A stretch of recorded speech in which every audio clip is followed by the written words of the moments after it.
This is Sherman Crancer, president of the Crancer Group, and today we're covering the top 50 Azure cloud questions or discovery questions you would be asking. So this is part one. So first, we're going to look at business objectives, identifying why you're moving into the cloud. So we're in front of your client, your prospect.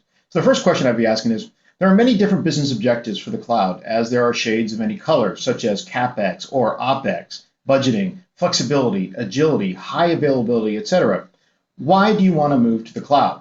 This is a great question because it kind of starts to elicit it kind of helps them with an open-ended type of question to kind of get some initial information out of them. The next question that I'd be asking I'd be like, well, saying your objectives are important isn't enough. So how important are these outcomes to the success of your business? Are they all equally important, or can you rank them? So this will kind of help you understand, what are they trying to do over the next 6 to 12 months? And it's a nice, easy way to kind of ask them a question and make them feel comfortable. And then the third one I'd be asking under the business objectives would be, the real test of importance is the resources you're willing to allocate to achieve your objectives. What resources of time, money, and effort are you willing to put in?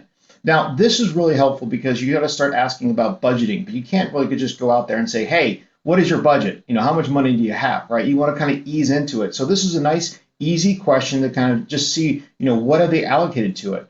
One of the best lessons I think anybody will ever learn is to be careful going down the rabbit hole, too many different appointments with a potential prospect if the prospect doesn't have the time, the money, or the resources, or is willing to budget. All right, this is part one. Come back next week for part two. Thanks.